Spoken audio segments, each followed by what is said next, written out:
As King Charles, Sir Keir Starmer and Sadiq prepare to showcase Britain's allure to global business in the London Investment Summit, they can hardly ignore the shadow of Prince Andrew's now defunct Pitch at the Palace, a once celebrated initiative for budding entrepreneurs that crumbled under scandal. Now the country is more than ready to move past that unfortunate chapter, having dramatised the Emily Maitlis and Prince Andrew interview twice on television. There's now a new pitch for Britain focused on economic resilience and long-term growth. The summit, gathering heavyweights from AI to infrastructure, is set to be a litmus test for the government's vision of economic renewal, with global players like DP World making headlines by nearly pulling out. The event has already seen its fair share of drama, almost as much as Emily Maitlis. This prelude underscores the delicate balance that Britain must strike to avoid deterring investment while promoting a fair, accountable business climate.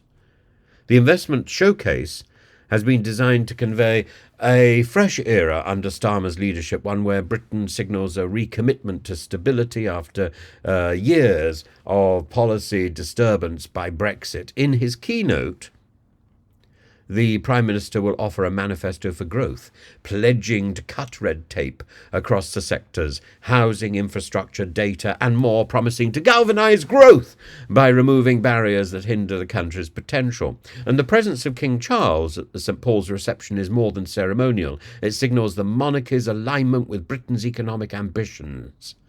Yet it's Starmer who faces perhaps the greatest scrutiny. His first 100 days in office in tatters, riddled with controversies from the Taylor Swift ticket kerfuffle to winter fuel payment cuts, are a reminder of the political minefield his government needs to navigate.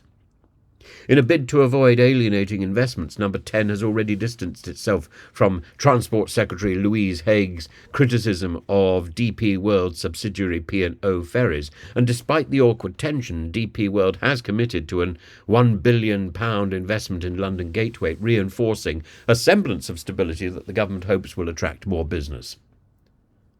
Meanwhile, the spectre of potential tax hikes looms, raising concerns about whether the budget's proposals will incentivise or scare off investors. Sir Keir Starmer and Sadiq will have to tread carefully, therefore, addressing concerns about the UK's fractured public services while steering clear of policy overreach. Khan's message, reclaiming Britain's standing as a global investment hub, needs to resonate, particularly against the backdrop of an October budget that must balance pro-investment reforms with fiscal responsibility. And the summit's real test will be whether it can deliver on its promises. With speakers like Ruth Porritt of Alphabet and Google DeepMind's Pushmeet Kohli, the event clearly has star power. Yet, the government's ability to manage these high-profile attendees committed, even in the face of potentially unpopular budget decisions, will determine if this particular pitch for Britain truly marks the country's comeback or just another fleeting performance in the square mile. The jury's out.